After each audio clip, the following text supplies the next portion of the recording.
Welcome to the Beautiful Kingdom Builders podcast, your place for redemptive conversations about gender, justice, abuse, and healing in the Christian faith. I'm your host, Reverend Ruth Perry. I just want to welcome my very beautiful friend, Becky, back. We go way back to our time when I lived in Maine, and we are the dynamic duo that started the Beautiful Kingdom Warriors page. I had to look it up. When did we start it? It was January 2014. Yeah. And so I'm very grateful to have you here, Becky, because I was in a real spiritual wilderness period of my life at the time, and it was so lonely. And you filled a huge gap for me, being a kindred spirit. And I'm just so grateful for our friendship and our work together on the Beautiful Kingdom Warriors. And I'm excited to reminisce together and talk about our spiritual journeys together. Yeah, definitely. I can't believe it's been 10 years. That's wild. Yeah. I mean, we've seen so much since then, moves, transitions, losses. You've had 2 babies, I think, since we started. You already had 2. Yes, I've had 2 babies, a pandemic. I mean, coming back after that, career changes. It's been a decade. It really has been. Yes. Yeah, I was looking back when we were working on the blog and getting main ownership transferred back to you. I was like, wow, this is a trip down memory lane. I tried to go back as far as our first blog and vlog entries would go. And it was like, wow, sir, we've done a lot of growth since even then. So I thought I want to go back before the Beautiful Kingdom Warriors. Yeah. And both of us share where we were when we met each other. And so I'll give you a couple minutes to just stew on that question. And I'll say where I was at the time. We had my husband and I moved back to Maine after we finished seminary in Massachusetts and after we had had our first son. And he was an infant, and my dad's church in my hometown is where we were going. And my dad was the senior pastor, and my brother was the associate pastor. And we went there for a couple of years, and then there was a huge church split, and it was really ugly. And there was a lot of trauma and spiritual abuse that we experienced through that. And so I think that was when Benjamin was a baby, and he was born in, 2007. And then between the time that we came to North Harbor Community Church, where I met you, so there was 5 years where we were basically starting in our hometown of Boothbay, Maine, going to all the evangelical churches and visiting them. And then we would get involved in them. And there were several churches that we ended up having either being asked to leave or being gently prodded to leave. And so we had additional traumatic experiences with church. And so when we came to North Harbor, spiritually, I was very ragged and I was like an open wound. And then I was also deconstructing because in 2010, when I was pregnant with Abby, I had my call to ministry from God. And I was a complementarian at the time. I believed that spiritual authority belonged to men in the church and in the home. And so that was causing some painful cognitive dissonance for me. And I started reading books and blogs. But in my personal relationships, if I brought anything up like that, it was like I'd get slapped on the wrist by people.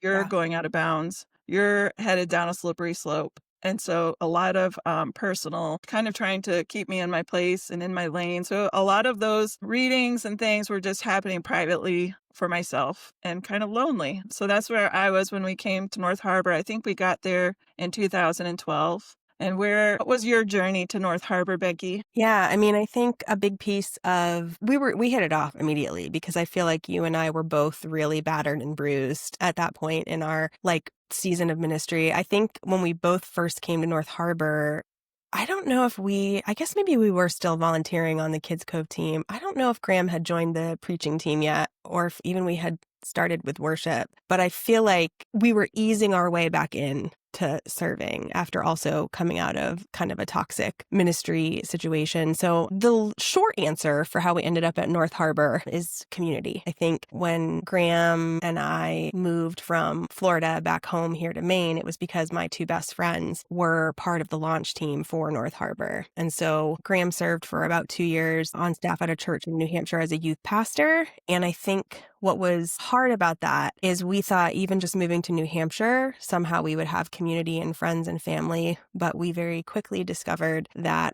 because we believed in things like egalitarian ways of moving through ministry in the world, because we didn't really hold to normal upper middle class, I would even say elitist views of students needing to participate in sports and get amazing grades and then go on to Ivy League institutions. We didn't really push that. And, we were basically pushed out of that first official full-time ministerial position. When that happened, I was like done with the church because lots of pieces of my story involve, we've talked about this before, spiritual and religious trauma through high control, fundamentalist Christianity. And my journey with my faith, I think it's really hard when you're hoping for the best because you're answering the call of ministry and you encounter just pain and disappointment and shame. And I think those were themes that I had struggled with personally, but then to watch Graham go through that for the first time really was like, I was so heartbroken. And so when we made the choice to move back, it was to be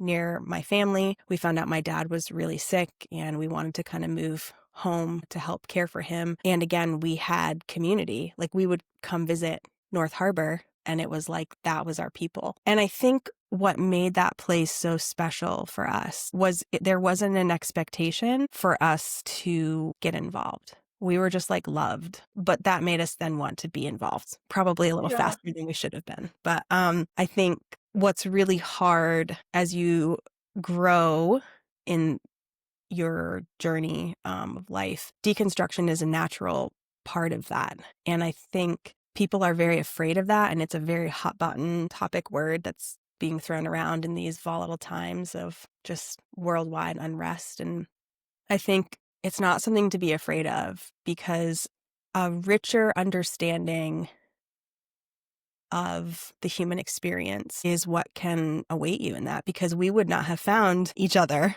if we Yeah. hadn't been open to the process of growing and questioning and critically thinking together, So was it church hurt that started for you, the onion peeling away the layers of the things that you had been raised with in high control religion? Or was it something else? Like what radicalized you, Becky? What radicalized me? I don't know. The Sermon on the Mount. Yeah. Imagine that. It's so funny because I was like practicing last week or 2 weeks ago before, the unfortunate Black Widow incident. So glad that you're on the mend. That was scary. You? Thank you. Yeah, I was in the car and I'm like, she's going to ask me about my deconstruction journey. She's going to ask, like, what are you going to say? Like, This is what I and love to talk about. I love the church yeah, table story. yeah, same. I mean, that's why we started this, right? It was like a Yeah. redemptive space for people to have redemptive dialogue about, areas of theology and life that were colliding. Yeah. So I think, well, first of all, I think being born a woman radicalizes you quickly because we don't know necessarily what is being done to us when that is the norm, right? And I think I always felt in my spirit that I was a lot. I always related more to my brothers and the men. I was very nurturing, and I love hair and makeup, obviously, and fashion and creativity and expression and all of that. And I always had loved that. But I always joke about like being so young and having like, the tutu with the bow and arrow and a Barbie and a G.I. Joe. Like that was kind of my Yeah. childhood. And I think that was humored until I hit puberty, right? Like the aspects of myself, I was still very praised for my beauty and I was praised for my like performing abilities with like singing and music, right? And so you learn quickly that if you want to belong or if you want to feel good, those are the things that you have to do. And I think when I hit my teen years, that's when my deconstruction journey began. Because I quickly realized that in high control fundamentalist Christianity, not all voices are welcome at the table. And that was through local church. That was through youth groups. I went to a church school. It was through that. And I don't want to completely destroy how beautiful my growing up experience was in that in many ways. I had great friends in my very, very small Christian school. We made a lot of great memories together. I met Graham at a Christian camp that I would say was much more liberal, but still women were only allowed to work in the kitchen, the nurse's office, or admin. They could have admin roles at the Christian boys camp. We were told that we were supposed to be wallflowers, which if you've spent 5 seconds with me, you know, like it's not going to happen. And I think I never understood, I guess in so many ways, I've always been moving like the line towards like liberal, progressive Christianity, because I always felt like I was pushing the boundary of always asking, but why do we do it this way? So like we have dress code, but why? Women's bodies are dangerous, but like what about men though? Like, so we have to have modesty, but like what are men doing? Like there was just these pieces to my deconstruction journey and the way that my brain works. Like it didn't add up. It didn't make sense. Like if God loves everyone, why are we saying like in order to be loved by God, you have to look like this, be like this, perform like this, do like this? So I think my entire deconstruction journey was truthfully just like studying the Bible through a critical lens and being open to hearing from people who didn't believe the same things as I did. And that was really frowned upon, right? I mean, I lost friends for reading Carolyn Custis James. I mean, I lost friends because of that, because I was no longer a complementarian. Yeah, so I think the beginning was being born a woman in a high control patriarchal society where it just didn't add up. It didn't add up for me. Like who I was as a person and what I read in the Bible, even without knowing Hebrew or Greek, like it didn't make sense to Yeah. what I was being told I had to do and be, to what I was like reading. So yeah, I don't know. You were Being a woman. young because for me, I never questioned complementarianism, and I got a lot of positive feedback for myself in like puberty and beyond as being a good Christian girl. And so I never really questioned it until I was after I'd had children, basically, or maybe it was actually the day that we got home from our honeymoon. My husband came home for dinner, and I was like sobbing, and I said, "I don't want to be a housewife." It like finally occurred to me. Wait a second. This My isn't for friend. me. Yeah. Um, yeah, so I would commend you for being a young person and realizing and asking why. Like, that's a skill that I didn't have, and I really admire it in people, the people who are like, "What? Why?" And also, like, I agree with you, I have so much gratefulness that I came from a Christian background. Even if it wasn't a perfect Christian background, I still don't think I have a perfect Christianity. I don't think anybody does. Yeah. So that heritage I'm grateful for, but I do feel like we need to have curiosity and we need to work out our own salvation and we need to like really test the things that we believe because we're all wrong about stuff. Right. And And I I think think we were wrong about a lot of things. for sure, for Yeah. sure. I mean, I think, yeah, it's tough. Like one of my like words in like the current season of life, studying to become a licensed clinical counselor is like duality, or like if you've ever heard of like dialectical behavioral therapy, right? It's this concept of radical acceptance that two seemingly opposing truths can be true at the same time. So I can hold gratitude for the friendships and the lessons that I learned through really beautifully loving and kind people who embodied the teachings of Christ, right? I can hold that. And then in this other hand, I can hold appropriate feminist rage Yes. for systems of harm that are anti-biblical, that push an agenda that was never the gospel because women are dangerous in many, many views within the church. And I think, yeah, I think that piece is unfortunately the piece that people see, especially in these turbulent times. Like that's what they see, right? They see just this in your face, high control Christian nationalist agenda. And that's what people think the church is. Like it's rough out there. It's really rough out there. If you are somebody who's really trying to embody the teachings of Christ and kind of let everything else go, because the second you put your foot into anything that goes against this ideology, you're blacklisted from so many things. It is a rough world trying to hold that duality. So I don't want you to hear me say that I'm like okay with how I grew up and what I was exposed to and what I went through because I carry that spiritual and religious trauma of not being able to trust myself. In full disclosure,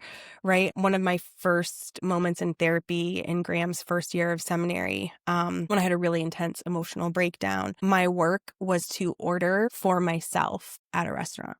Like I had such fear and like I couldn't order from a menu. I would get anxiety about like ordering my own food. I had to like defer to what everybody else was having, why they were having it. I could not make choices for myself. And I think in high control religion as a woman, you're taught that you can't trust yourself. If you are born female in high control Christianity, you are immediately marked as less than. You carry evil within you. You carry temptation within you, right? And I think we internalize that. We are internalizing a message in critical periods of human development that I'm not safe. My emotions, my feelings are not safe. I can't trust those things. The only thing I can trust is what my dad says and what my pastor says. Those are the only things that I can trust. So I'm being taught that message, right?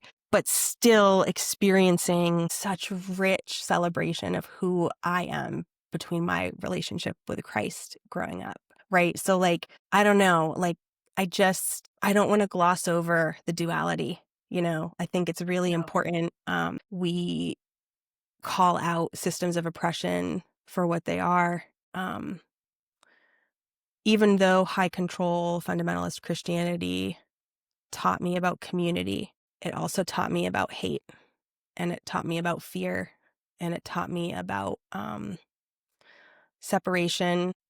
And I think that's something that unfortunately we still see in this giant movement back to what so many of us were fighting against for so long. So yeah. I had a epiphany. Maybe there's two different times when I feel like I had big spiritual awakenings. And one time was after one of my very best friends died at 21 years old. And she had become a Christian when we were in high school. And I had done this discipleship book with her, and she was my Christian friend. But then when we went off to college, she IM'd me one day back when we were IMing people Yeah, we and were. said that she was doubting her faith. And I remember like throwing myself on my bed sobbing. I couldn't comprehend doubting faith. And to me, she was a lost person now. And for a few years, when I went home and we would hang out, I never talked to her about her faith because I was like the weight of her salvation was on my shoulders. And I was so intimidated and fearful of what a conversation about her faith would be like that I just never said anything. And then she died of a pulmonary embolism at 21 years old. And I was certain, like I had this like crushing guilt that I failed her and that I did not save her in time. And so that spiritual awakening, I came to the realization, I don't know how, I mean, God just revealed this to me, I think, that God loved my friend more than I loved my friend, and that God Mm, cared for my friend more than I cared for my friend, and yes. that God could have reached her without me, which was like a huge light bulb realization that her salvation wasn't on me, that it was on Jesus. And so I had this like new realization that the weight of the world wasn't on me. It was God is the one doing the work. And then around the same time after God called me to be in ministry and I started reading about women in ministry and rethinking that. And this was right after our home church had split with all my family involved and just a lot of emotional, like it was a really raw time. Came across Brendan Manning on YouTube. He's the guy who wrote Ragamuffin Gospel. Yes. And, there's, like, old gravelly videos of him preaching with his old, like, deep voice, and there's something about listening to his sermons that just broke me wide open, and I was weeping and realizing for the first time that God loved me unconditionally, and that I didn't have to earn anything, that I didn't have to be a good Christian girl. I could be just a very flawed human being, and God would love me. God loves me unconditionally. That realization gave me the freedom to really start deconstructing and having the liberty to question things. Because feeling like you have to earn your salvation or that, like, you could go to hell there's so much fear in that, and having the realization that, you know what? I think God is powerful to save. I think that we've underestimated what God can do for us, and that God is more loving and beautiful than we've ever imagined. And it was in that knowledge that gave me the freedom to deconstruct. So tell me, Becky, with all of your psychology studies, what is it about love, like feeling loved, that gives you the freedom to be curious about other things? Yeah, that's a great question. So I think love equates to safety. And when we feel truly safe, we can experience love, right? It's very difficult to feel love when you're not feeling safe. Not that you can't, but I do think for me specifically in my own journey, like safety has been like a priority for the 15 years I have personally been in therapy. So it is a journey. When we look at why love though, right? Like why biologically do we need love? Well, love is belonging. Love is identity. Love is bonding. So that moment that the baby is born, that rush of those bonding hormones and oxytocin, right? That is present in birth in all mammals that give birth. So I think we have to think about that without that bonding, we would die. Just at a purely biological level, like it keeps us alive, right? To desire to be bonded and cared for. I think in relation really into attachment theory, where that explores how our primary caregivers shape our ability to be secure in relationships, most often in romantic relationships, but not exclusively to that. And so, that love really has to be present, and specifically meaning love looks like meeting basic needs, yes, but it also looks like somebody having joy over who you are, physically touching you. There's so many pieces to secure attachment, that when I push back or when I go away, you're still going to be there and you're still going to love me. That's stuff that we learn. And I think in faith, what's really difficult in high control religion is we equate love with transaction and possession, which is not love. And we reward that system with praise. So again, it was like the whole looking back at my childhood, there were just things that did not make sense to me. It didn't make sense to me how I could feel love from the same people that caused me harm, that created in myself a type of attachment called disorganized attachment.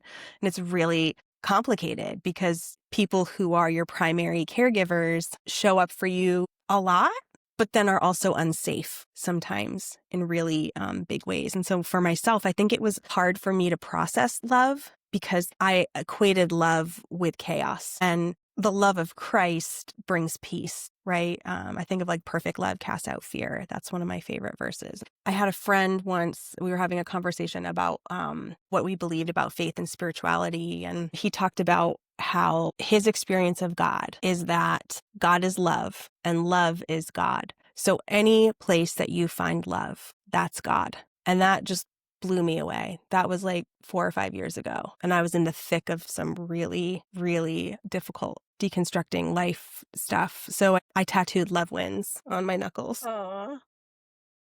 And that spoke to me in so many ways because that is love, right? Love is showing up. Love is safe spaces and safe places. Love is having hard conversations with people who don't agree with you, which is why we started this, right? Yeah. And trying to find a way to offer compassion to each other. Yeah, psychologically speaking, we have to have love to thrive in healthy mental and sociocultural ways. Yeah, it has to be there. I'm thinking of 1 John 4, 7, and 8. Beloved, let us love one another, for love is from God, and everyone who loves is born of God and knows God. And they that love not know not God, for God is love. Beloved, let us love one another. Yeah, I have chills. Yeah. Fortunately, that was a song that I sang growing up, so I remember it because I have the worst memory in the world. But I mean, I'm so grateful. Like, that's a verse that I remember because I do feel like until you understand love, you don't really understand God. Right, right, because we often Not that associate. anybody can understand God, but you start to. Right. Yeah. Well, because God is something when you're in really high control, fundamentalist Christianity with a headship model and a complementarian model. And I think probably a lot of people who watch this will know what that is. But, headship is in the home where the father figure, the male father figure, that's the child's first go-to. And the father is accountable to the pastor, and the pastor is accountable to God. And so everything is run through the father. And I think, unfortunately, I talk a lot about, I lost my dad in 2022. And so the last several years have been a lot of joy and pain as I listen to people's stories of him. And I am constantly reminded of villains and heroes, and how we often, in other people's accounts and experiences of us, sometimes we're going to be villains and sometimes we're going to be heroes. But all of us embody that at one point or another in our lives. And I think in my growing up, fear was a motivator for good behavior. Love as a child felt very far away. I didn't really, but I think I was also like obsessed with Disney romantic love too. Like, there's a whole piece of that in there that I was like wanting that, and very swayed by those persuasions and feelings. But yeah, I agree. I think God isn't fear. And I think we're taught that we have to be afraid of God to keep us in line and to keep us compliant, especially as women. Um, yeah, that's an interesting thought, because like, I'm mulling it over. We can't know who God is if you don't really experience love or understand love. You're going to miss it, Yeah. or value it, or value love. Yeah. You're going to miss God. I mean, I was taught, I think I was 30 something when I had that epiphany. So for 30 years, I had been a Christian and been taught that God is love and God loves you, and we're saved by grace, not by works. I knew all that, but there's a difference between the words that you're taught and then the behaviors that you're conditioned in. Everybody was rewarded for conforming. I don't think my home churches ever felt like they were high control. But as a child growing up in them, I definitely absorbed how to conform and be praised, and what was expected and what was valued in that community. And it's taken a lot of years now to just find my voice. Like you, I didn't have a voice. I had a script that I had inherited and I knew by heart, and I used my script, but I did not know my own personality or uh, desires or needs. I was really good at just compartmentalizing that all away in some hidden resource that I couldn't reach. And so I was a very golden Christian girl, but that's a painful thing to undo. It's really hard to undo. Yeah. Yeah. Well, again, because you're rewarded for being a martyr as a woman. We have the internalized misogyny of, in order to be loved by God, in order to be worthy of love and belonging, you have to die to yourself, right? And that's praised. So the woman doing all the things in the home, in the church, for kids, right? For that is praised as pastors' wives. That's what people are like, great job. Like, we really want to keep you around because you're such a utility that we can just work with. So I think for me, that was really hard. I didn't say this, but when Graham went to seminary, they had what did they call it? Wives in ministry. It was wives, like, prized the word wives. It wasn't women.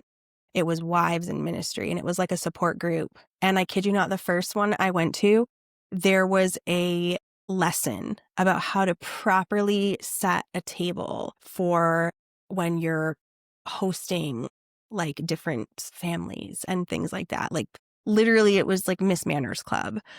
And I turned around and I walked out. I'm like, no, this is not it. This is not it for me.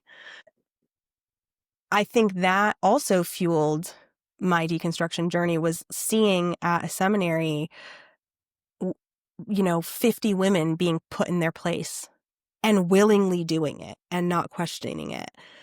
Um, I found that really upsetting, because in my experience growing up, like, because obviously I had my mom, like, there was tension. There was constant tension in my mom showing up for her family, but being true to herself. And I love my mom for that. She was not going to be controlled. She was not going to conform, but then she like kind of did, But I think I also have to credit her, and I have to credit the women in my life who were believers but still brought a voice to the table even when they weren't supposed to.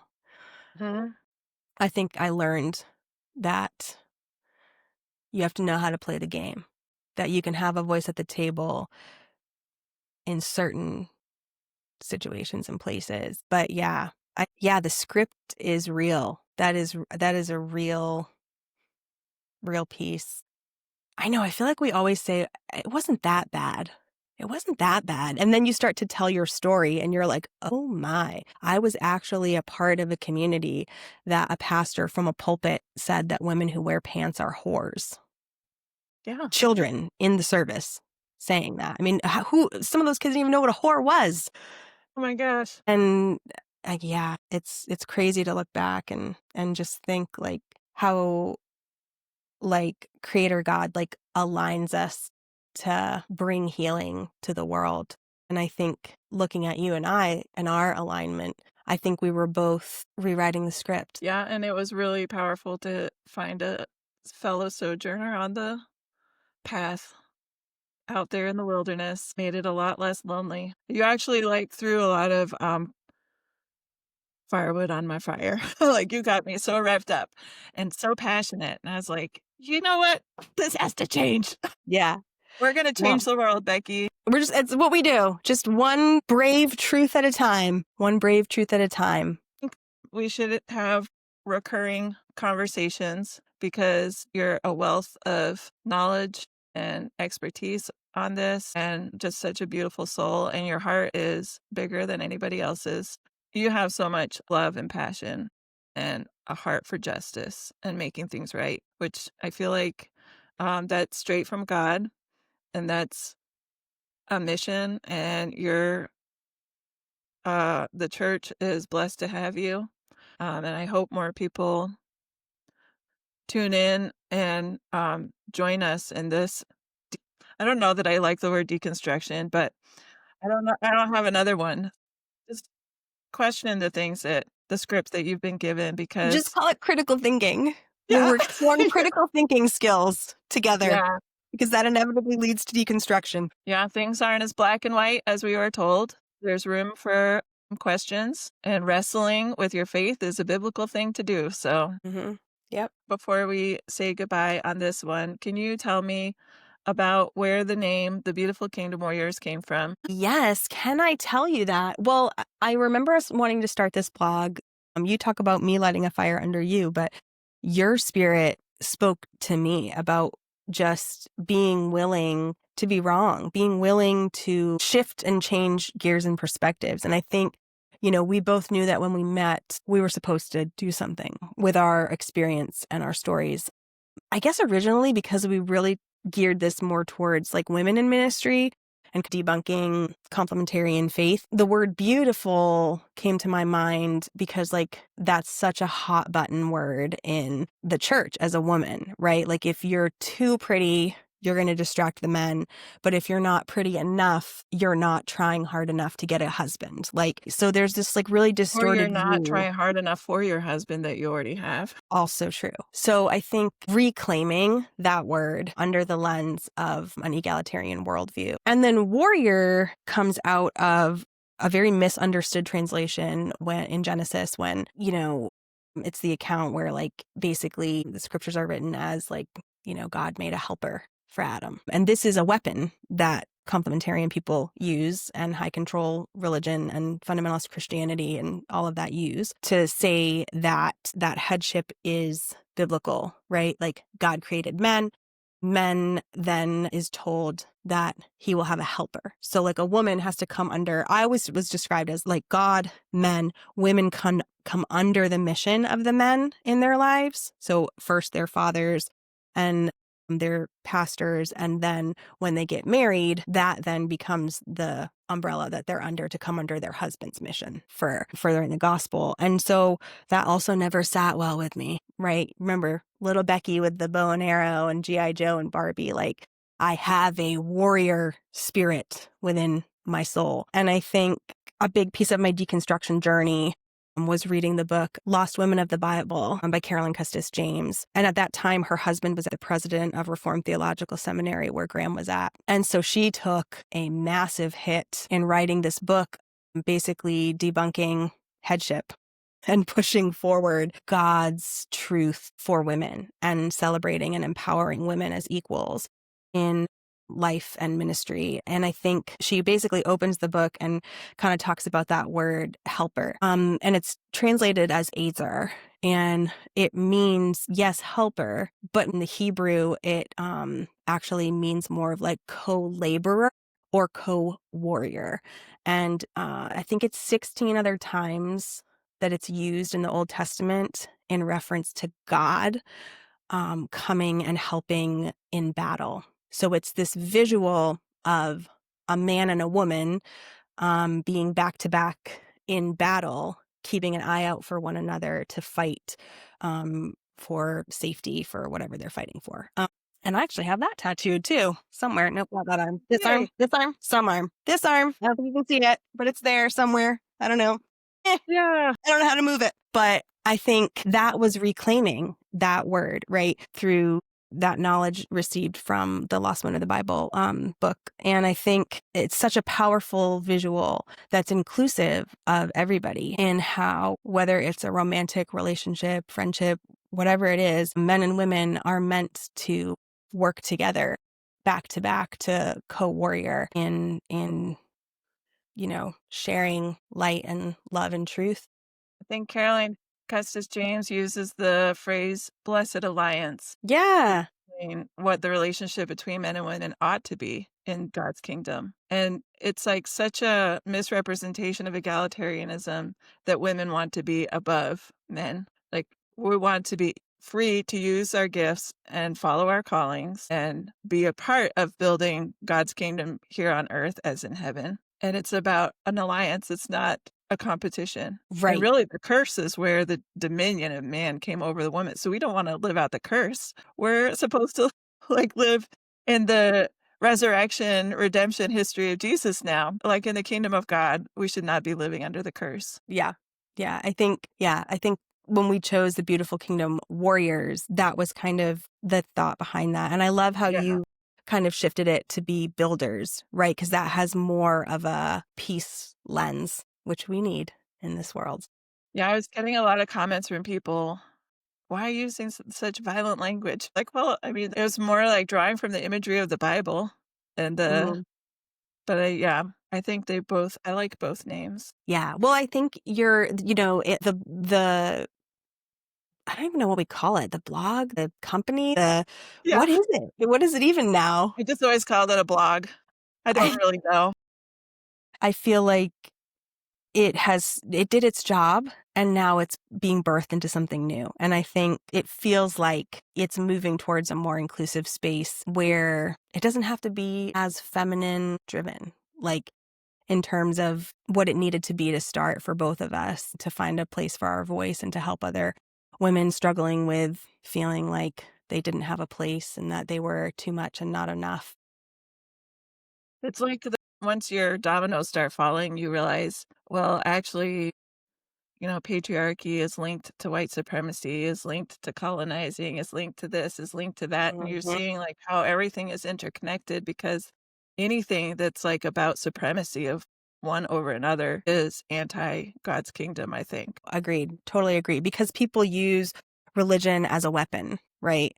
In my anthropology class, when I went back to school, which was also a huge piece of my deconstruction journey, was like going to a secular university for the first Yeah. time in my entire life. But it has made me so full and like clear in my vision and purpose and who I am and who I want to become. Like I could not have done the work that I needed to do to get to this point in my journey. The professor, the first day of class, she started by saying, beware of ideology. I didn't even know what ideology was. I think when we say it has to be this way and only this way, or else, the or else is a problem. And you're absolutely right. Like we can't look at egalitarian belief in ministry and then not talk about issues related to like systems of oppression, 100%. Like, yeah, I'm in full support of that. And you can cut this out if you want to, but I even hesitate to call myself a Christian at all these days. And it's not because I don't believe in the love of God and the person of Christ, like bringing that truth through his life and death and resurrection. But yeah, I think the Christian nationalist movement has defiled the name of Christianity and Christian. And there were atrocities and terrible things that the Protestant faith and the Catholic Church did, again, weaponizing ideology for power and control and colonialism. Yeah, maybe I would just end that with beware of ideology because it's serving someone. That ideology that you are screaming in the streets, taking bullets for, that is serving someone else who is not in the street taking bullets, right? And I think that's where the critical thinking lens is really, really important in offering compassion and understanding to one another, but also being willing to be wrong and to pull back and say, okay, like that wasn't okay. That happened in history or in my past or path. Yeah. The Yeah, truth will set us free. It doesn't help to be defensive or defend like the indefensible. It's better just to shine a light on it. for sure. For sure. And we talk a lot about like moving the needle, right? So I think it was Lisa in one of her sermons that always stuck with me. You're either moving towards a growing relationship with Christ or like moving away from that. I remember her saying that the day that we went to the youth group and that you and I shared about Azer and Genesis, and she had her lesson first, and I remember her talking about that with the kids, and then I remember us talking. And then, if I remember correctly, maybe Kian or Marissa had like a gecko or some lizard that they named Azer, and I was like really honored. I love And I that. also remember I while we were love at that. North Harbor, I think between you and I causing such a stir over women's equality that they changed Lisa's title from director to pastor. They did. I felt like They did. I have that was chills so from that. exciting. Yes. And now North Harbor has a female lead pastor. Yes. Yes. It's like Patty just is, you yep. and I speaking up and this being the thing that we're That makes passionate me about. I cry. mean, you can like really change a culture. And so it's really powerful when we talk, tell our stories, ask our questions out loud. It's powerful.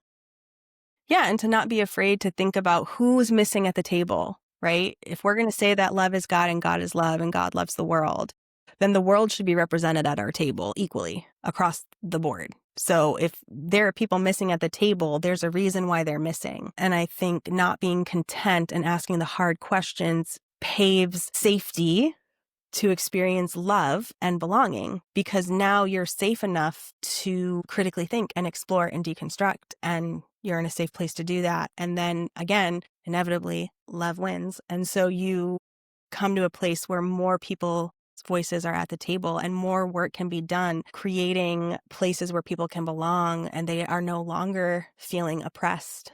They're no longer feeling less than. And yeah, I agree. I think it's so powerful how one voice can turn to two voices, can turn to hundreds and thousands of voices just by asking the questions and finding that truth and that light together. Man, this was a really beautiful episode, and I'm just so grateful for you, Becky, and I love you so much. I love you too. I'm so, so grateful that we have reconnected and got to kind of celebrate where we came from and where we're at. And maybe we can kind of revisit where you Yeah, want to take this next. I don't know. let's do this again soon. Definitely. All right. Thank you. Bye. You're welcome. We did it. Thanks for listening to the Beautiful Kingdom Builders podcast. If today's episode encouraged you or sparked something new, please share it with a friend and take a moment to subscribe or leave a review. It truly helps. You can keep the conversation going on thebeautifulkingdombuilders.com or find us on your favorite social media platform. I'd love to hear your thoughts and questions. I'm Reverend Ruth Perry. Thanks for joining me, and may grace and peace go with you this week.